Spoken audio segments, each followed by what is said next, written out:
Buenas noches. Buenas noches. ¿Se escucha bien ahí? Sí, se escucha bien. Buenas noches. Bueno, bueno, vamos a arrancar. Eh, Mi nombre es Juan de Olazo. Eh, Agradezco a Lacan Big Data este espacio, a Lara Lisenberg, a Juan Ricosa, bueno, y a ustedes que están aquí a estas horas conectados de distintas latitudes. Y la idea es que hablemos de un tema que a mí me parece realmente muy interesante, por momentos difícil, muy actual, que es el del carácter. Eh, que es un tema que tiene su historia en el psicoanálisis, eh, y que yo lo vengo estudiando hace bastante. De hecho, es un tema que trabajamos en la Universidad de Buenos Aires en metodología psicoanalítica. Y, y son esos temas que quizás ocurre con todos los temas, que cuando uno más se va metiendo, más se abren y más aristas, más preguntas, problemas, paradojas vamos encontrando. Eh, y que era un tema que le interesaba mucho a Freud. Es decir, uno encuentra referencias al carácter a lo largo de la obra de Freud, algunas más dispersas, otras no tanto, algunas directamente consagradas a algún escrito.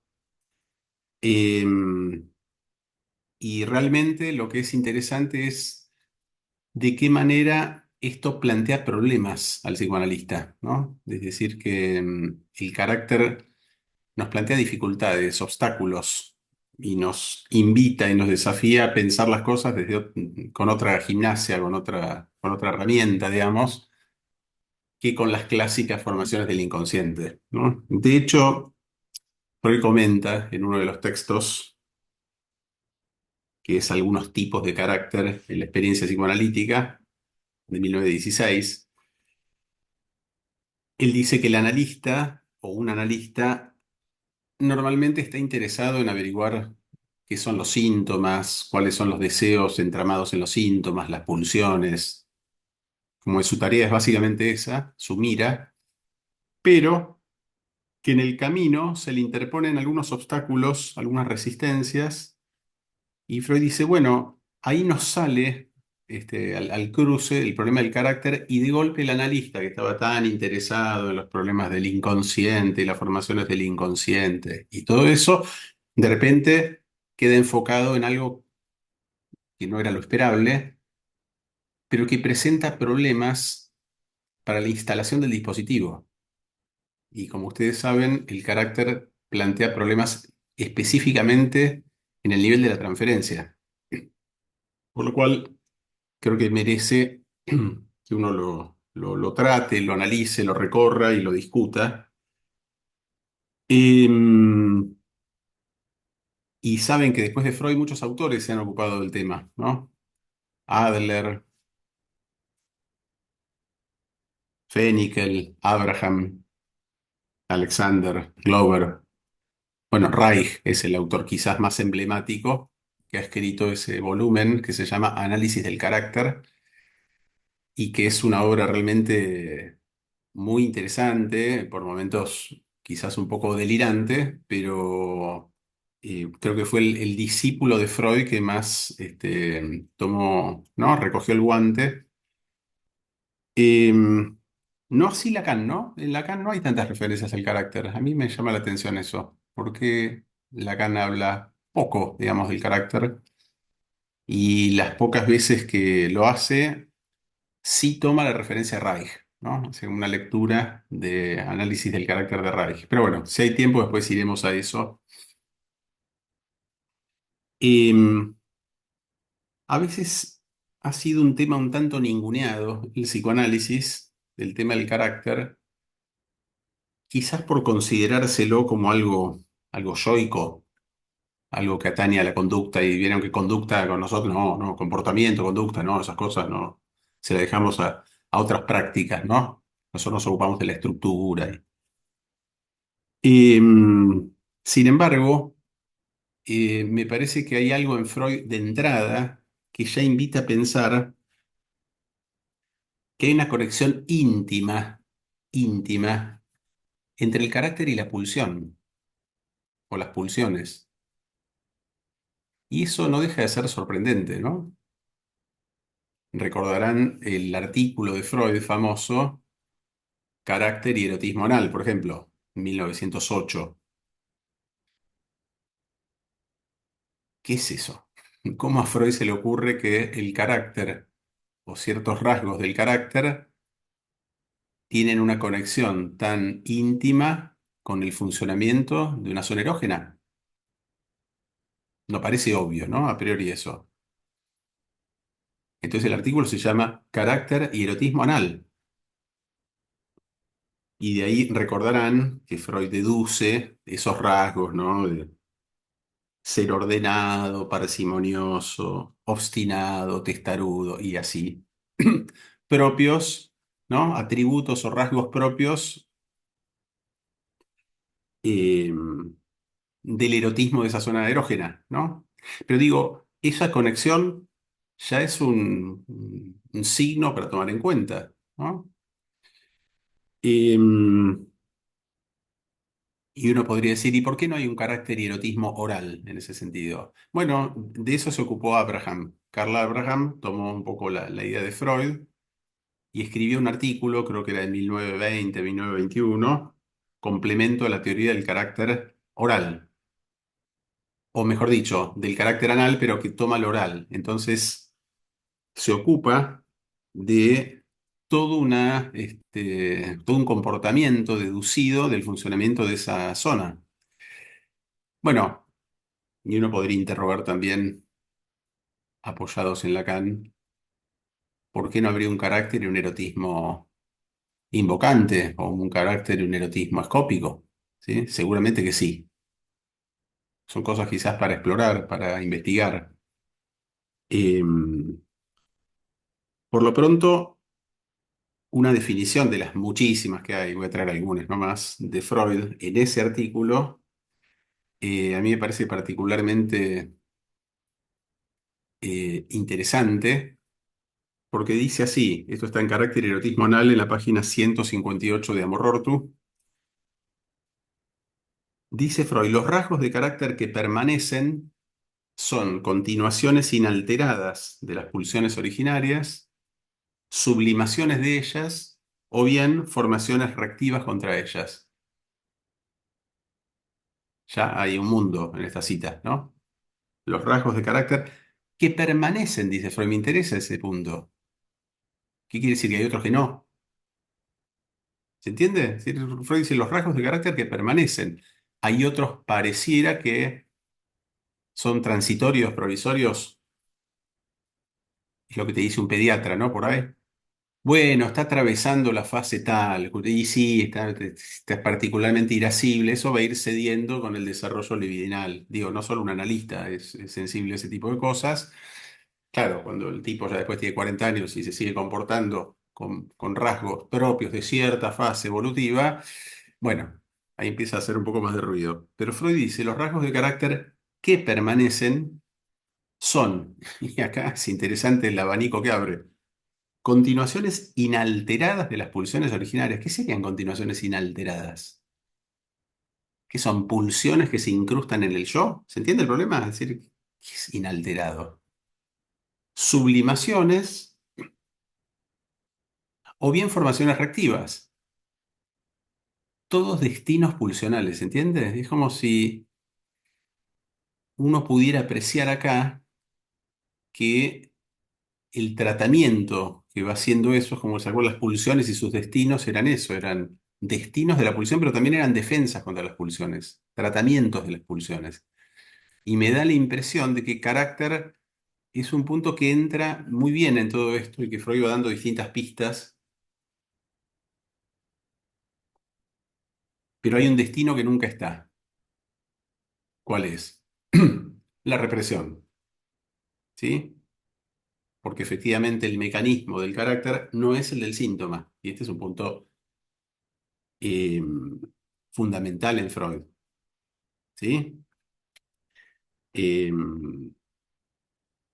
para eso traigo otra cita de un artículo de más o menos esa época, que es la predisposición a la neurosis obsesiva, donde Freud dice que mientras que el síntoma neurótico, o mientras que el síntoma neurótico se caracteriza por la represión y el retorno de lo reprimido, él dice que este mecanismo está ausente en el caso del carácter. Es decir, que el carácter en ese sentido no es una formación del inconsciente.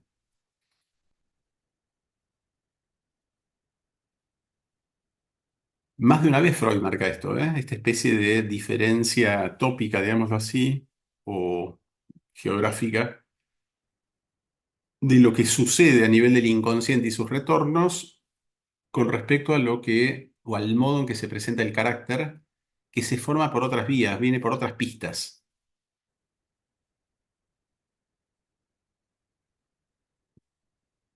Bueno, por otro lado, abro otra ventana, pero es que las abre Freud finalmente. Freud plantea también, además de estas cosas que vamos empezando a aproximar, una relación íntima, una conexión íntima, entre el carácter y la fantasía. Y de hecho, cuando habla de pegan a un niño, ¿se acuerdan de esa famosa segunda fase, que es esa fase que no se recuerda, ¿no? Esa fase inmemorial. Freud ahí dice que eso reprimido primariamente continúa su acción eficaz y puede manifestarse como rasgo de carácter. Después pone ejemplos, ¿vieron Freud? Algunos ejemplos son medio, pintorescos, ¿no? El tipo pollerudo, ¿sí? Que entonces dice Freud, bueno, finalmente se comporta con la mujer o con las mujeres poniendo en juego, poniendo en escena, subrayo eso, algo esta fijación, por decirlo así, de este carácter masoquista, ¿no? Es algo que después se despliega en el comportamiento cotidiano, digámoslo así, o en la relación con el otro. Pero fíjense que entonces estamos ubicando el carácter en distintas fuentes, ¿no? En distintas determinaciones, como un tema que, por eso les decía, está como a veces un poco subterráneo. Es decir, Freud está hablando de las fantasías, está hablando de pegar a un niño, pero no pierde ocasión para apuntar cuestiones con relación a la teoría del carácter. Y por eso es interesante ir rastreando, porque uno va encontrando muchísimas cosas, muchas más de las que podía suponer. Em, Acá tengo otra definición que está en tres ensayos, que dice lo que llamamos el carácter de un hombre, paréntesis. Apreciarán que Freud a veces habla de rasgos de carácter, a veces de tipos de carácter y a veces de carácter a secas, ¿sí? Digo, va oscilando Freud, no siempre explicando por qué pasa de una denominación a la otra, pero vamos notando, ¿no? Que Freud va nombrando de distintas maneras esto. A veces son rasgos, y acá, en este caso, dice el carácter de un hombre, ¿no? Cuando alguien dice, ¿qué carácter que tiene fulano, ¿no? No, tiene un carácter terrible. ¿Vieron este tipo de frases? En general, cuando decimos qué carácter, díganme si no. En general no es algo positivo, ¿vieron? No, tiene un carácter fulanito, no sé lo que es. No decimos eso de alguien que tiene un carácter amable. Sí, sí, ¿no? En general es como alguien duro, difícil, terco, ¿no? Obstinado. Volvemos un poco a eso. Cierro el paréntesis. Dice Freud, lo que llamamos el carácter de un hombre está construido en buena parte con el material de las excitaciones sexuales y se compone de las pulsiones fijadas desde la infancia. ¿Mm? Material de las excitaciones sexuales y se compone de las pulsiones fijadas desde la infancia. De nuevo, la misma determinación que hablábamos hace un ratito con relación a esas pulsiones que parece que son el combustible del carácter, ¿se entiende? Es decir, que el carácter, de algún modo, el carácter de cada persona, por decirlo así, pone en juego algo de eso. O sea, no es un problema del yo, ¿se entiende? Muy lejos de ser un problema del yo, por más que el yo sea la sede eventualmente del carácter, es un problema económico. Así como hay un problema económico del masoquismo, uno puede decir, bueno, el problema económico del carácter. porque de hecho Freud después conecta la cuestión de la satisfacción con el tema del carácter.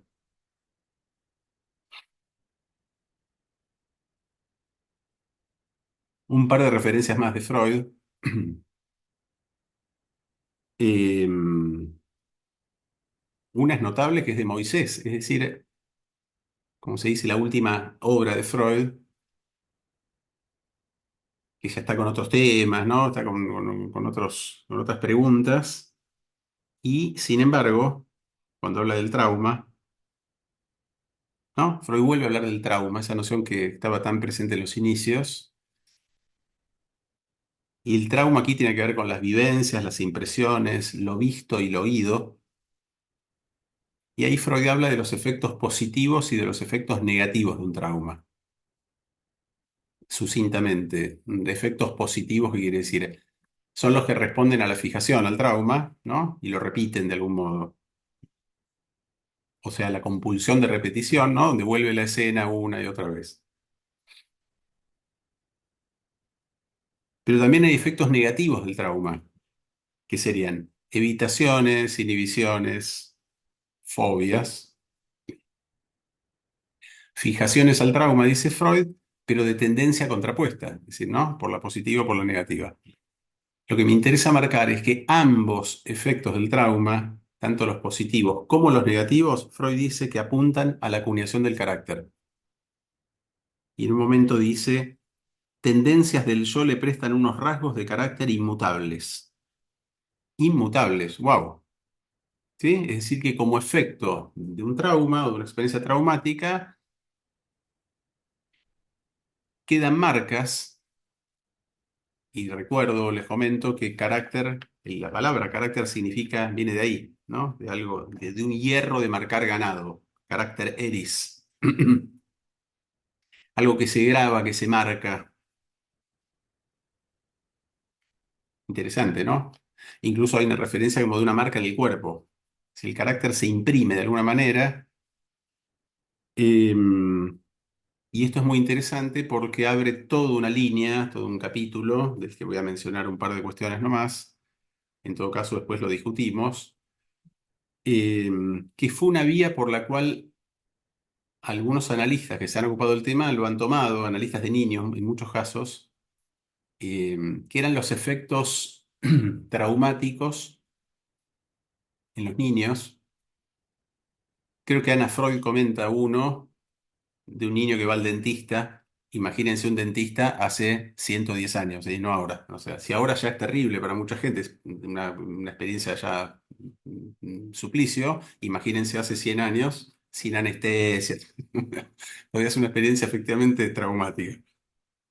Comenta, creo, el caso de un chico que sale del dentista después de esa experiencia de terror y se vuelve voraz, agresivo, como si incorporara algo de esos rasgos, ¿no? Del agresor, por decirlo así.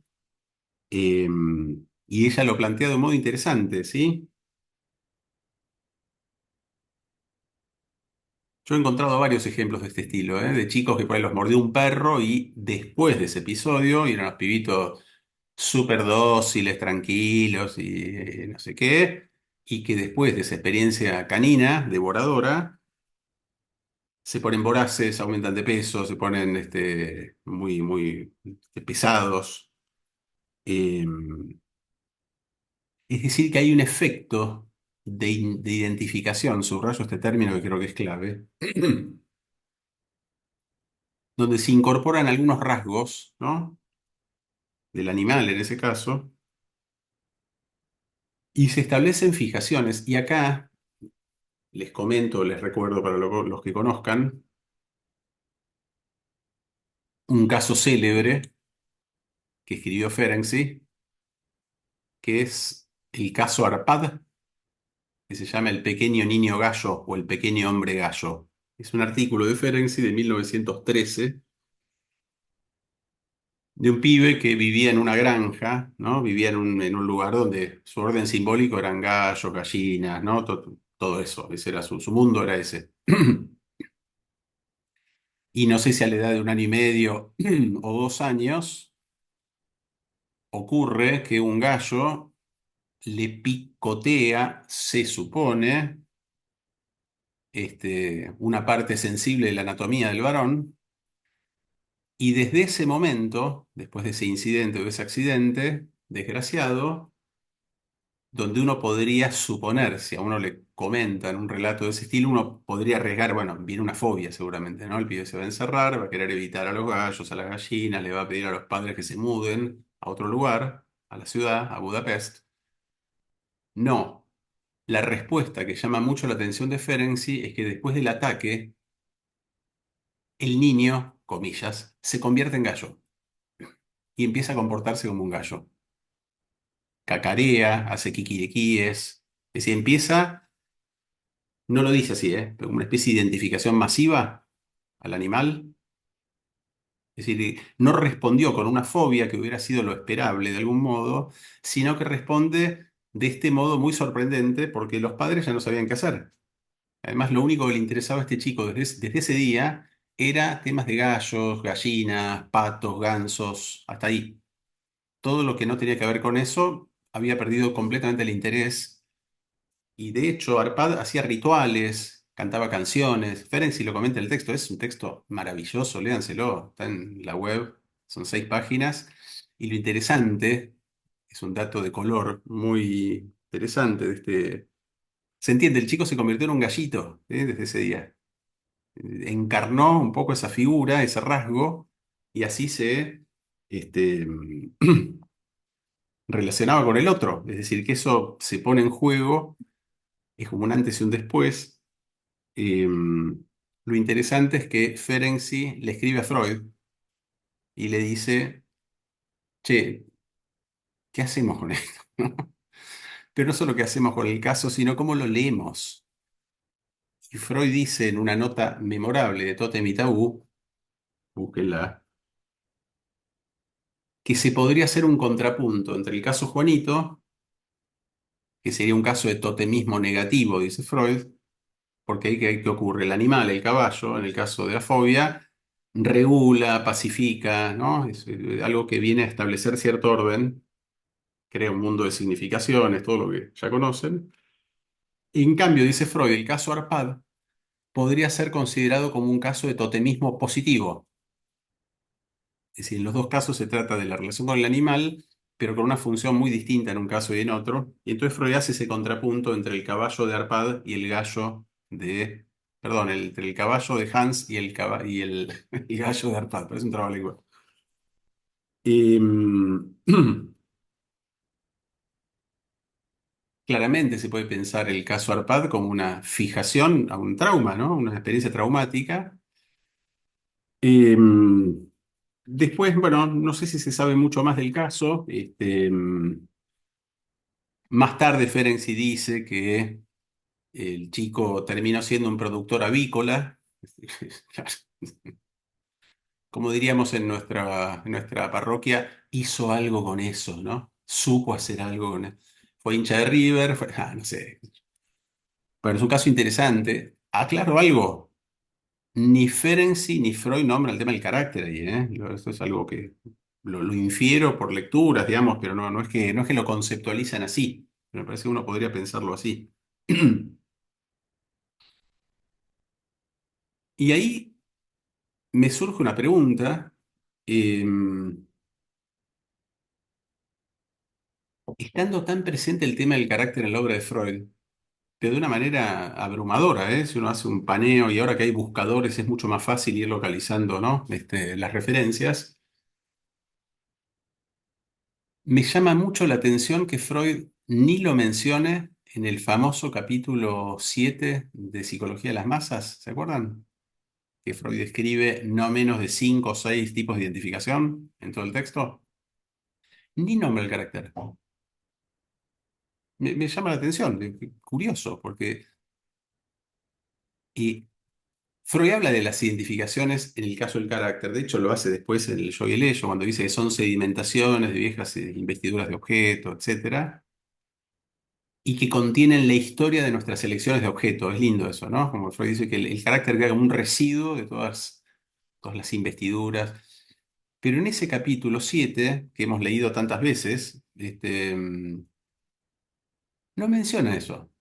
Entonces, a mí me genera como la curiosidad de si es una identificación, y creo que no hay dudas de que se trata de una identificación, ¿de qué identificación se trata? Porque no es la misma que la identificación de Dora, ni es la misma que la del pensionado, ni es la misma que la identificación melancólica, ¿se entiende? Es decir, estoy haciendo un repaso mental de esos puntos de identificación que Freud localiza en el texto, ¿no? Así que me queda como pregunta, y bueno, nada, les traigo también la pregunta, ¿no? Em, bueno, ¿cómo estamos de tiempo? Em, ¿Hasta aquí alguna pregunta, digo, más allá de esto? ¿Comentario o reflexión?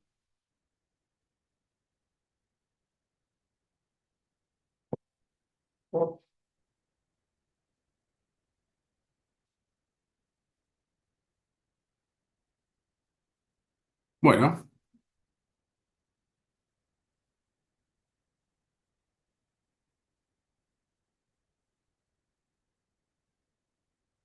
otro texto quería mencionar al menos sucintamente, porque me parece que abre otra serie de problemas,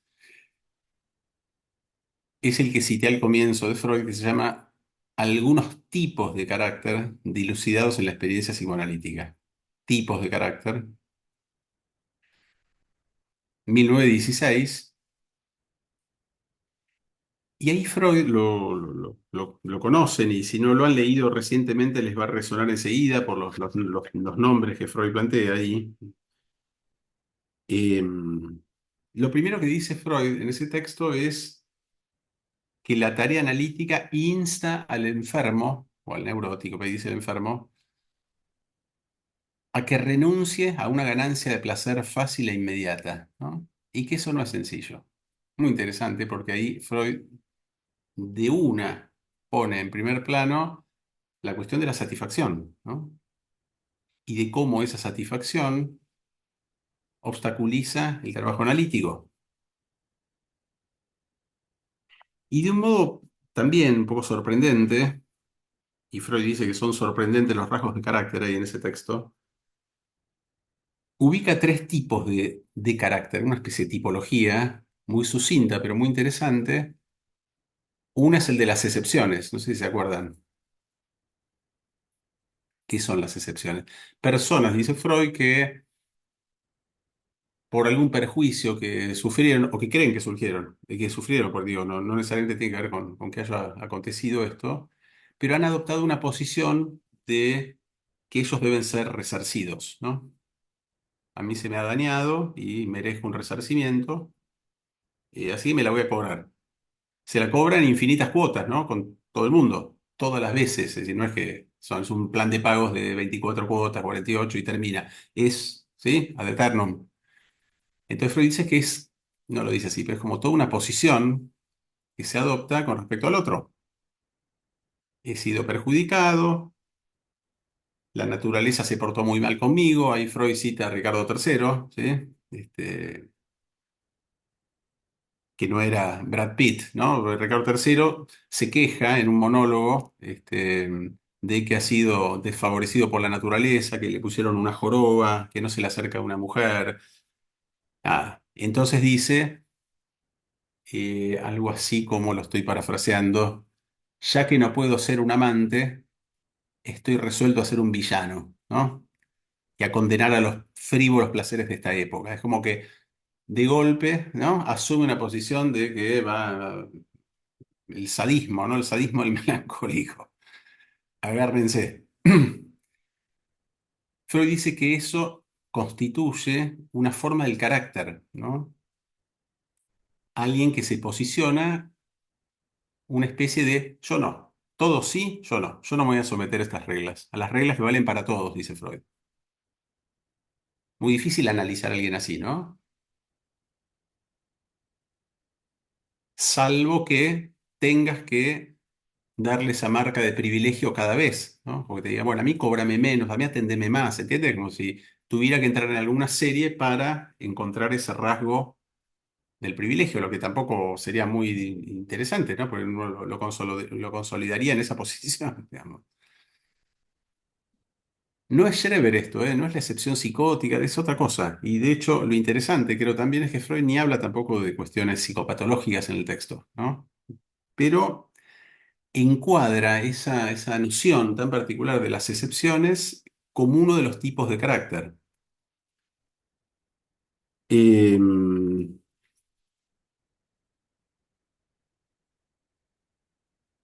Tengo derecho a pasar por encima de los reparos que detienen a otros, ¿no? Es un poco la posición. Ahora, el siguiente tipo de carácter que describe Freud plantea algo casi inverso a esto. Ahí Freud dice, hasta ahora creíamos que las neurosis se desencadenaban o se declaraban cuando un deseo no había podido realizarse, ¿no? Entonces dice, había un deseo tan arraigado, tan perseguido, al no poder consumarse por frustraciones o por lo que fuera, eso da lugar a síntomas, a neurosis y así consultan los neuróticos. Eso creíamos hasta ahora, dice Freud ahí. Pero tomamos la noticia, también sorprendente, de que muchas neurosis se desencadenan justamente porque el deseo se realizó, no porque no se realizó. Son casos muy paradojales, ¿no es cierto? Por fin se le dio, ¿no? Y bueno, festejo, champagne. No, en ese momento se caen o se cae la escena, pero se cae de una manera irreversible. No es que es un tropezón, ¿no? Un poquito de vértigo, de pánico, vodka, ribotril y seguimos. No, no, no. Es una caída de la escena. Se terminó. Por eso Freud dice, fracasan cuando triunfan, ¿no? Esa es la categoría que quedó como bastante conocida, eh, de que recién ahí, obviamente con el diario del lunes o del martes, damos cuenta de que la escena solo era posible de modo potencial, ¿no? Freud pone ejemplos bastante dramáticos y con muy poco texto, ¿no? Una mujer que fue blanqueada por el hombre después de años de clandestinidad, el tipo la presenta en sociedad, y, o sea, al fin le da su lugar, no sé, y la tipa entra en un estado melancoloide y se cae y chao, se termina la escena. O un tipo que iba a heredar algo de la ciencia, no me acuerdo bien cómo era, pero que todo el mundo lo veía como, bueno, evidentemente te va a tocar a vos ahora ser el heredero de esta sociedad científica, no sé qué. Y en el momento en que eso ocurre, el tipo de nuevo, se cae. ¿Cómo lo lee Freud? No tengo derecho a, ¿sí? No soy digno de, no me merezco todo esto. Es lo contrario del anterior, ¿se entiende? El otro era, yo tengo derecho a todo y ustedes me tienen que pagar además, ¿no? Vamos a comer una pizza, 10 personas. Bueno, yo no pago, me pagan todos, ¿sí? ¿Por qué? Y porque sí, yo ya sufrí demasiado, ¿sí? Así que yo, zafo, siempre. Esto es lo contrario. Freud dice, no tienen derecho a apropiarse de aquello que han conquistado. Es muy interesante como figura clínica, ¿eh?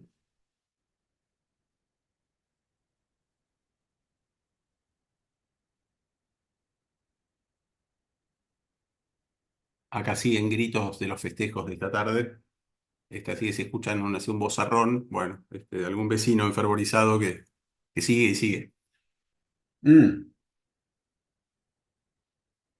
No sé si se acuerdan, paréntesis, pero que es muy, muy interesante, aquella carta de una perturbación del recuerdo en la Acrópolis de Freud, de ese viaje que hace a Grecia, ¿se acuerdan? Con el hermano, que van a Corfú, que estaban en Trieste, no me acuerdo bien, pero que Freud siente como una sensación de incomodidad, de extrañeza, de ajenidad. No sé, no, dice, esto es demasiado real para ser verdad. Bien, cuando alguien dice, no, para, esto es demasiado, no me da la estructura, para que llueva un poco, núblela. ¿Vieron cuando se pone así? Freud cita una frase de Goethe en El malestar en la cultura que dice, nada más difícil de soportar que una sucesión de días hermosos. Extraordinario. Es de Goethe, pero la toma Freud y poco se identifica, creo. Entonces Freud dice ahí que en esos momentos alguien está, no puede ser, yo estoy acá en la Acrópolis mirando Grecia, y no, no, para, córtenla, hay algo de extrañeza, algo de culpa, algo de incomodidad. Y ahí le dice, porque Freud le escribe a un poeta, Román Roland, esa carta, y le dice, alguna vez yo escribí Los que fracasan al triunfar, que era un modo de plantear algo del carácter, y Freud evoca eso muchos años después, porque Freud ya es grande ahí, serían los que fracasan al viajar, digamos, en este caso, pero aún así, Freud soportó la escena y se quedó, no es que se fue a Mar de Ajó, ¿sí? Dijo, bueno, no, no soporto estar en Grecia, entonces me voy a un lugar más amigable. No, no, Freud atraviesa ese momento de incomodidad y no deja de decir eso que encantó a los lacanianos en su momento. Se acuerda del padre, que el padre era un comerciante judío de clase media, media baja, y que quizás ni sabía lo que era la Acrópolis, y entonces Freud siente un poco de piedad, de culpa, y dice, uy, como si uno te hubiera prohibido ir más lejos que el padre, o ir más allá del padre, ¿no? Esa es la frase que quedó bastante inmortalizada. De modo que esa carta nos habla como de cierto atravesamiento que está haciendo Freud ahí, en ese episodio turístico, que es muy interesante, y donde va experimentando toda suerte de afectos bastante inquietantes, ¿no? Bueno, lo conecto porque es una referencia que después da Freud de todo esto. Y el último de los tipos de carácter es los que delinquen por conciencia de culpa, que saben que eso introduce una relación novedosa porque la falta es previa al crimen, ¿se entiende? Ya está antes. Es decir, que la culpa te empuja a la acción, no es que la culpa es después del acto delictivo, sino al revés. Es tan insoportable la culpa que te empuja a pasar al acto, ¿eh? Y a buscar un alivio en eso. Por eso dice los que delinquen por conciencia de culpa. Y ahí Freud lo cita a Nietzsche, un poco al pasar, porque Nietzsche había este, presentado esa misma figura bajo otro nombre, no me acuerdo ahora. Eh, pero fíjense que en estos tipos de carácter, dichos así sucintamente, y a mí también me llama la atención, digo, como lector y explorador, digamos, de estos temas, que en este artículo no hay la menor referencia ni a las zonas erógenas, ni a las excitaciones sexuales, ni a las pulsiones, ni a las formaciones reactivas, ¿sí? Ni al trauma, ni a la fijación. El eje ahora es la culpa o los poderes de la conciencia moral. Es decir, que si bien no está el super yo todavía, pues estamos en 1916, pero el super yo ya está elongando, digamos, ¿no? Está ahí, al borde de la cancha, digamos, ¿no? Como stretching. Porque evidentemente lo que Freud está, me parece, esta es mi lectura, lo podemos charlar ahora, me parece que Freud está repensando muchos temas a la luz de la instancia superyoica. Lo hace con las inhibiciones también. Dice, hay inhibiciones que vienen de la sexualidad, de la erotización de los órganos, ¿se acuerdan? Todo eso. Pero hay inhibiciones que vienen determinadas por una vía superyoica, autopunitiva, y eso no responde a la sexualidad infantil y todo eso. De modo que es interesante, porque uno diría, ¿qué pasa con el carácter? ¿Qué va pasando con el tema del carácter a lo largo de la obra de Freud? Mientras se van incorporando nuevas nociones y hay nuevos, reconfiguraciones del tablero conceptual, ¿no? Digo, me parece que con todas las nociones pasa esto. Bueno, por último, tengo más cosas, pero quiero que charlemos un poco.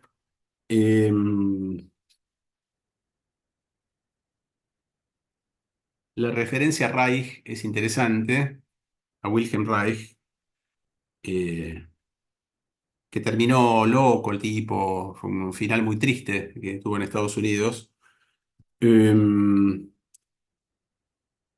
Él lo que hace en el análisis del carácter, que es ese libro este, monumental, es describir toda una serie de rasgos de carácter que van muchísimo más allá de lo pulsional y de lo, a ver, si es oral, anal, de todo, el rasgo aristocrático, el rasgo no sé qué, ¿se entiende? Es como él va catalogando de una manera un poco compulsiva, toma las referencias de Freud. Freud también hablaba, no lo dije, pero lo dice al pasar un par de veces, el erotismo uretral también, dice Freud, lo comenta más de una vez, misterio. Pero lo que dice Reich, y es lo interesante, es que lleva al extremo un poco esta idea de que el carácter obstaculiza el análisis. Y él interviene de un modo bastante particular. Si un paciente consultó, no sé, porque tenía insomnio, Reich no le da bola a eso, ni a la historia infantil, ni al Edipo. No, Reich lo que trata de localizar por la observación son los rasgos de carácter de esa persona. Aunque el tipo no lo haya traído como problema, ¿se entiende, no? Porque rara vez alguien consulta por los rasgos de carácter. Es raro, ¿no? Que alguien consulte por los rasgos de carácter. En general, los rasgos de carácter generan perturbación en el entorno más que en la persona que los porta. Y son los otros los que le dicen al que tiene ese rasgo de carácter, che, ¿no se te ocurrió ir a unas entrevistas con alguien? No, dice el tipo. Pero con alguien piola, por unas entrevistas para charlar, ¿viste? Y repensar algunas cosas. En absoluto, dice el tipo. No, yo estoy bárbaro. Ustedes están incómodos. Yo estoy más bien. Con el acting pasa eso, ¿vieron? Que el acting genera a veces incomodidades en around, ¿no? Ahí, pero no en la persona, o no necesariamente. Con lo cual es raro que alguien consulte por rasgos de carácter. Una vez le preguntaron a una analista francesa, acá hace muchos años, la tipa estaba hablando del fin del análisis y no sé qué más, y cuando le preguntan por los rasgos de carácter, ella dice, rasgos de carácter en un segundo análisis. No, no, como primero te ocupas de tus síntomas, de tus angustias, de tus inhibiciones, y después, o al final, cuando el agua bajó, ven cuando el agua baja, que se empiezan a ver las piedritas en la orilla, ahí, por ahí asoman al final los rasgos de carácter. Y es común que pase eso, ¿no? Que, bueno, una segunda vuelta, pero como que no es algo que está de entrada necesariamente, por supuesto. Bien, a Reich no le interesan estas cosas porque lo que él ataca primero, y lo uso adrede el término, él dice lo primero que hay que hacer es un análisis del carácter. Por eso se llama así el texto. Y si el análisis del carácter es exitoso, ahí empezará el análisis. No sé si los pacientes seguían en pie, porque se lanzaba, por ejemplo, a uno le dice, mire cómo habla usted. ¿Se da cuenta cómo camina? ¿Cómo tarda en llegar al diván con ese gesto parsimonioso? Así, rarísimo. O sea, un análisis de la conducta, de la observación, y donde siempre el cómo es mucho más interesante que el qué. Es decir, el extremo de la enunciación. Mire cómo habla, le dice a uno. Bueno, y hay un caso que le interpreta a un tipo su señorío, lordliness. Le dice usted, no sé cómo es. Las intervenciones son de una franqueza, tremenda, y se manda así, el tipo le dice, usted siempre quiso ser un lord inglés, y parece que le pegó en el blanco porque el tipo empieza a relatar a partir de eso, sí, que él creyó siempre que era inglés, y que su madre tenía un amante británico, y por otro lado que él imaginaba ser embajador en Inglaterra. Chao, fue como golazo, la clavó al ángulo Reich, pero ahí no podemos contar solo las que, digamos, tenemos que contar todas, vaya a saber las que se fueron afuera del arco, ¿se entiende, no? ¿Qué sé yo? Nadie dice que no sea intuitivo. Pero él dice que lo primero que hay que hacer es un análisis del carácter, porque siempre hay transferencia negativa. Siempre, siempre. Ah, bueno. Él parte como de axiomas, ¿se entiende? Que son para todos y son inquebrantables. Y si el paciente es dócil y acepta las interpretaciones, transferencia negativa también. Es sumisión. Ah, bueno. Es como cuando alguien ya tiene la respuesta antes, ¿vieron? Todo me confirma lo que yo pienso. Yo tenía un paciente en una época, en las entrevistas que duraron un tiempo, que todo lo que le pasaba remitía a yo soy bien Tano, bien Tano. Entonces el tipo se peleaba en la calle, se enojaba, se encabronaba y decía el bien Tano. No, no podía ir más allá de eso. Se ponía celoso con la mujer, mal. Y él decía, Tano, celoso, bien Tano. No había modo de salir, porque cada cosa conducía un poco a ese lugar. Bueno. Para Reich, la transferencia negativa es un dato de base, es decir, que ya para él siempre hay transferencia negativa y siempre hay que ocuparse del carácter. Bueno, lo llevo a un extremo, pero no importa. A veces esas posiciones un poco extremas también nos hacen pensar un poco porque presenta los problemas y no lo voy a tomar ahora por una cuestión de tiempo, pero sepan que es lo que Lacan discute en Variantes de la cura tipo, se ocupa de Reich, ¿sí? Y no es del todo crítico Lacan con Reich, y con la idea de la coraza caracterológica, que Reich dice que es algo que se arma en el yo y que nos defiende tanto del adentro, así se pensaba en esa época, ¿no? Del mundo pulsional, como del afuera. Entonces, la coraza caracterológica es una especie de armadura que tenemos, y dice Reich que eso es lo que merece ser tratado. Bueno, en fin, da para mucho el tema. Y una última cuestión que me genera también pregunta. eh, Freud habla muchas veces de alteraciones del carácter, de deformaciones del carácter, ¿sí? A mí no me queda del todo claro qué designa eso, ¿sí? O como cuando Freud dice que el carácter se pone en acto en transferencia también, como en recordar, repetir, relaborar, que se acordarán, que dice el paciente calla, no habla y actúa. Y Freud dice, ¿y qué actúa el paciente ahí? Sus inhibiciones y sus rasgos de carácter o sus deformaciones del carácter y demás. Es decir, Freud tiene una idea de que algo de esto se pone en acto también con el analista, ¿sí? La transferencia. La pregunta que me suscita es, ¿a qué llama Freud deformaciones del carácter o rasgos de carácter patológicos? O sea, ¿cuándo serían patológicos y cuándo no? No me queda claro, la verdad.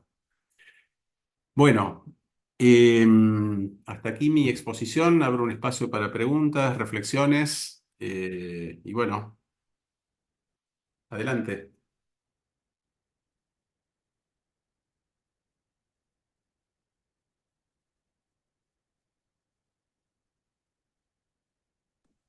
Hola, buenas tardes.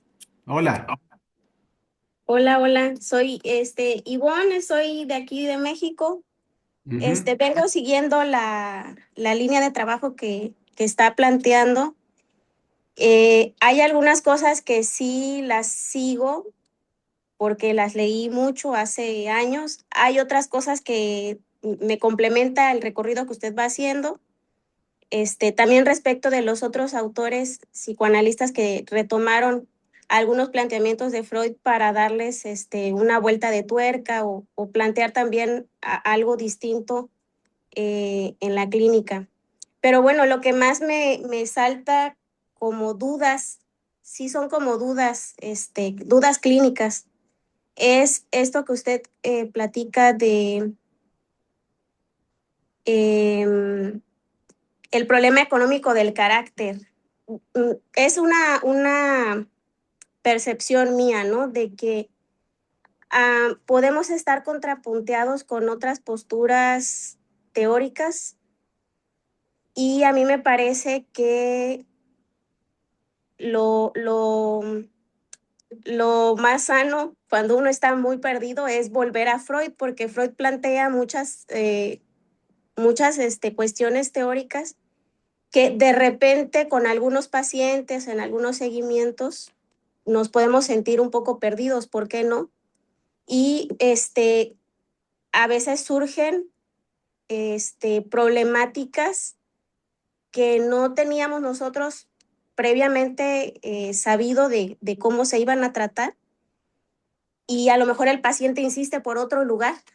Y entonces, ¿qué hacemos con eso? ¿No? O sea, nosotros a lo mejor tenemos ya una metodología previa o algo ya por experiencia que hemos ido adquiriendo y el paciente puede ir insistiendo por otra vía y no sé, no creo que sea lo mejor soltar tan rápido aquello en lo que el paciente también puede estar insistiendo, ¿no? Y al decir que es un problema económico, implica que no estamos hablando de conducta, aunque así se puede recoger en la narración o en el testimonio o en el análisis, se puede recoger por vía de la conducta o por vía de que otra persona dijo, ¿no? A veces los pacientes traen esa trama. es que alguien me dijo que me ven muy tal y también me lo dijo ese mismo día otra persona y así sucesivamente. Y y puede empezar a hacer eso una pregunta para alguna persona, quizás para otra no, pero bueno, el punto aquí que quería resaltar es esto, ¿no?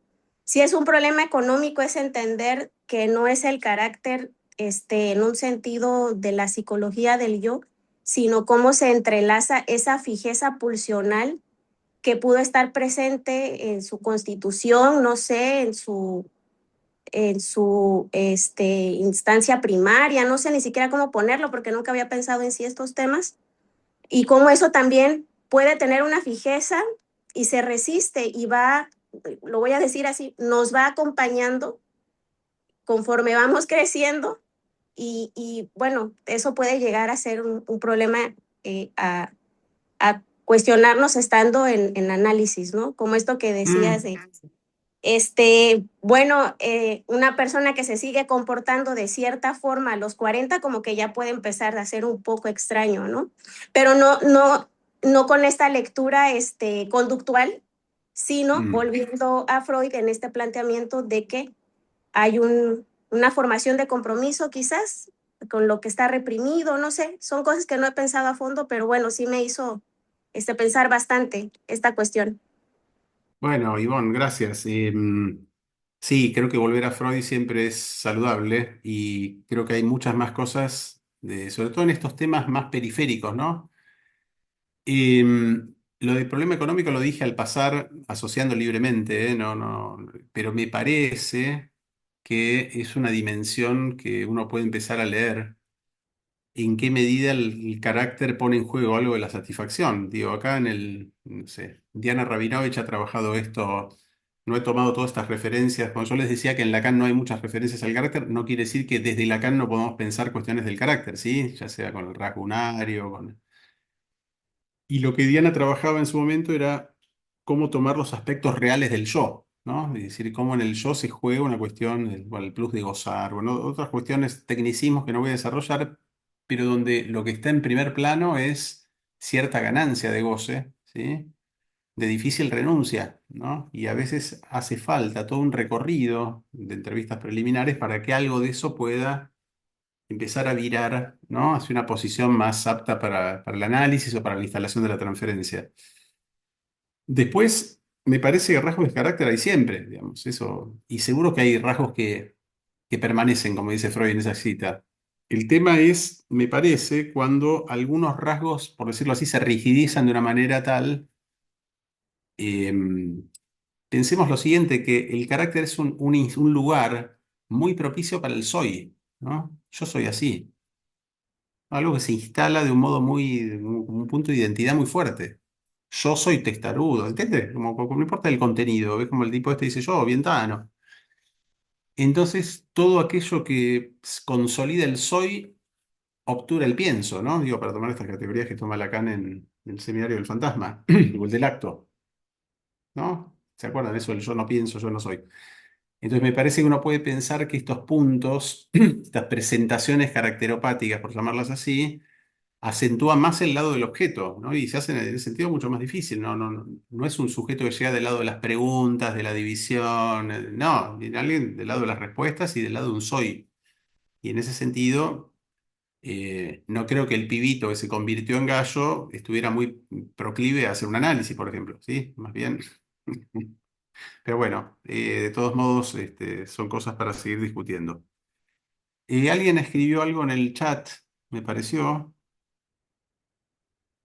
Em, Victoria, ¿se podría decir que localizar el tipo de carácter aporta pistas para una dirección de la cura o que más bien actúa como un impedimento? Buenísimo, no veo la incompatibilidad de las dos afirmaciones.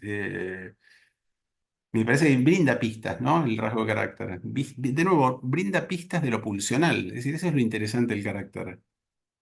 Es como una pulsión que se pone en actos, ¿entiendes? Es como, bueno, por eso decía lo visual, lo acústico, lo oral, lo anal.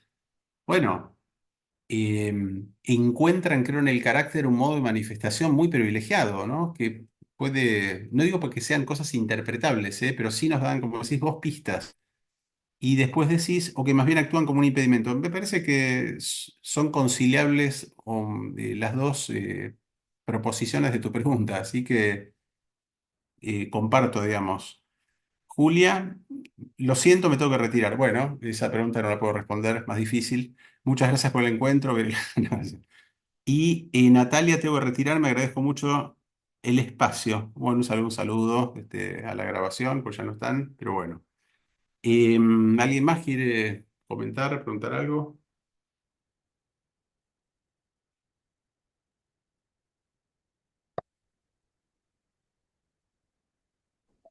Sí, yo de nuevo, ¿qué, qué nos aportaría con esta clase? ¿Qué dudas teóricas lo llevaron a estas reflexiones, a este recorrido? Eh, Algo comenté al comienzo, es un tema que venimos estudiando mucho en la universidad. Yo soy titular de metodología psicoanalítica en la UBA, en la Facultad de Psicología y de Escuela Francesa, pero en metodología psicoanalítica en particular, trabajamos este tema hace muchos años, con referencias, digo, más allá de Lacan, que es un poco el autor que más tomamos en la cursada, pero Eh, y me parece que es un tema que admite muchos problemas y que quizás por la dificultad que presenta se hace más interesante también. Entonces, a veces exploramos casos en los cuales esto aparece de un modo que no impide el tratamiento, pero lo obstaculiza, ¿sí? Que a veces obtura la instalación de la transferencia. En fin, digo, es nada, un campo de ciertas nociones que no son las clásicas formaciones del inconsciente, por decirlo así, y que por eso nos ocupamos de las inhibiciones, del carácter, del acting out, es decir, formas clínicas, quizás no tan clásicas, que, pero que requieren de otro tipo de lectura a veces, ¿sí? Tengo una pregunta, Juan, para Sí, hacerte. claro. Porque en bueno, en estos ejemplos que vos ibas poniendo, ¿no? Había como formas del carácter, por lo menos que yo entendí que tenían que ver con identificaciones y otros con modos defensivos, ¿no? Pues estoy Ujú, pensando el caso este del niño, ¿no? De la gallina. Sí, bueno, si todo eso no fue una identificación con bueno, con ese agresor, digamos, ¿no? Que fue el gallo o la gallina, y tomar como características, no sé, identificarse ahí, pero para defenderse, diciendo, bueno, no leí el caso, ¿no? Pero estoy inventando. Si soy yo también soy un gallo, entonces no me van a como atacar, no sé, identificarse con eso. Pero pensaba por lo de esto de identificación y las defensas, y que uno también en la clínica lo ve, que, o sea, identificaciones a muchos rasgos bueno, de los padres, yo qué sé, en fin, y formaciones reactivas también. ujú. Entonces, la pregunta, no sé, que me hago es un poco, bueno, este obstáculo del carácter me parece que la palabra que dijiste tú me parece clave, que es esto de la rigidización, porque si no, eh, y el parapetarse en el soy así, y bueno, porque si no, llamémosle carácter, pero es algo que se ve en la clínica con frecuencia, Estoy de me acuerdo, parece. sí. Sí, sí. Desde ya que es defensivo y es un recurso, ¿sí? Ese chico no responde con una fobia, pero responde con una identificación, ¿no? Evidentemente, hace frente a ese ataque. Y no solo eso, yo ahorré detalles, pero el pibe desarrollaba rituales después con una extrema excitación y un sadismo que agarraba gallitos de papel y los ahorcaba y hacía unas cosas. En otra época se diría así activo lo pasivo, ¿sí? Pero no importa, digo, son como modos en que esto se quede incorporado y el tipo responde a ese punto intrusivo tan fuerte, ¿no? De este otro que lo atacó y demás. Y sí, claro que, a ver, rasgos de carácter hay en todas las personas, como inhibiciones hay en todas las personas. No tienen por qué hacer preguntas, ¿no? Ni tienen por qué ser puestos en cuestión necesariamente. Pero es cierto que a veces, algunos rasgos comienzan a generar algún tipo de ruido, ¿no? Y a veces de modo fortuito. Pero ojo, tampoco yo los pensaría del mismo modo en que Freud, por ejemplo, dice que Dora tose, ¿se acuerdan? Toso como mi padre, que es una represión, un rasgo edípico que vino, que regresó de la elección de objetos. Me parece que vienen como, por eso digo, por otra pista, por otro lado.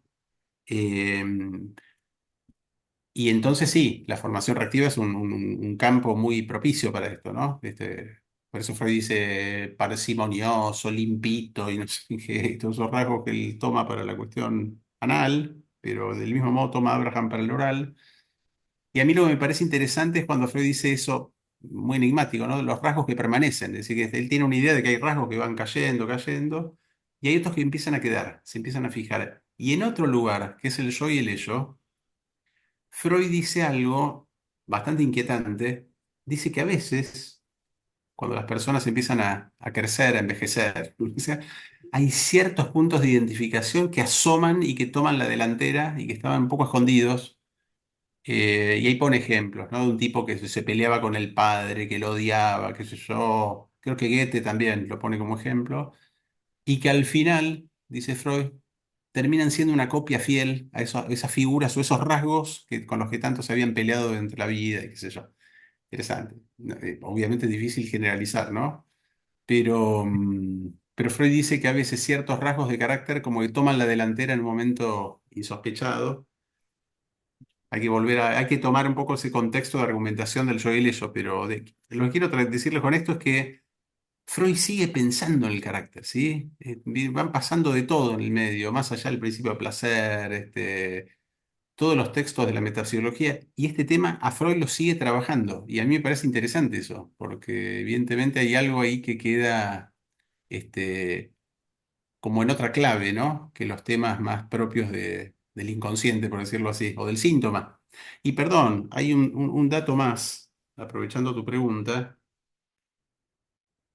En inhibición, síntoma de angustia, me parece que Freud acerca un poco más el yo y el síntoma y el carácter. Cuando se acuerdan que dice que el yo se va morfando un poco todas las cosas, las va incorporando, las va asimilando. Entonces ahí, por ahí se desdibuja un poco más esa diferencia que se plantea en un inicio entre síntoma por un lado, esos binarios que hacemos a veces, ¿no? Medio escolares. Síntoma por acá, carácter por acá. Y me parece que ahí lo que Freud dice es que algo del yo lo va incorporando y lo va usando para su satisfacción de nuevo, ¿no? Entonces ahí también se hace más difícil y más obstáculo, digo, clínico. Pero bueno, ¿algo más? ¿Alguien más?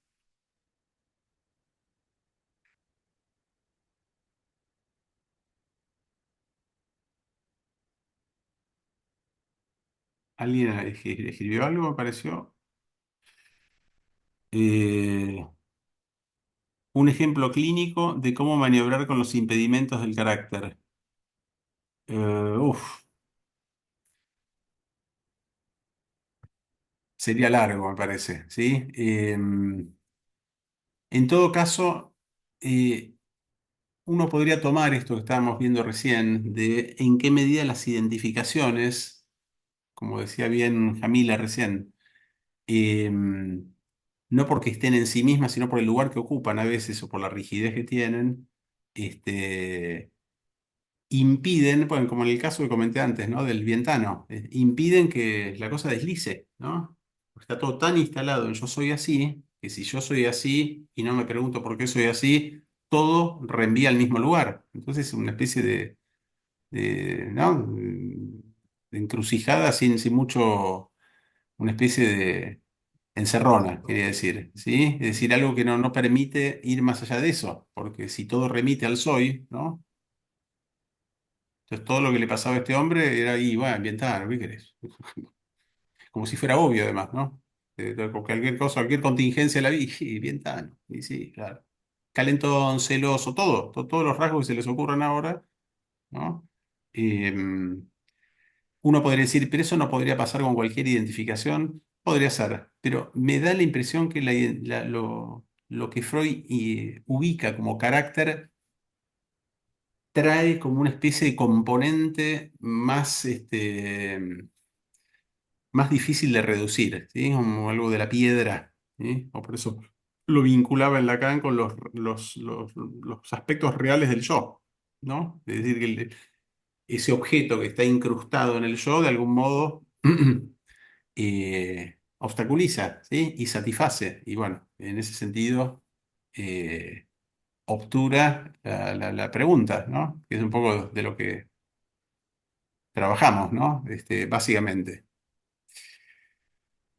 Bueno, perdón, que sí. estabas diciendo me hizo acordar a esto que decías que con el tiempo, ¿no? Que afloran determinadas características de carácter.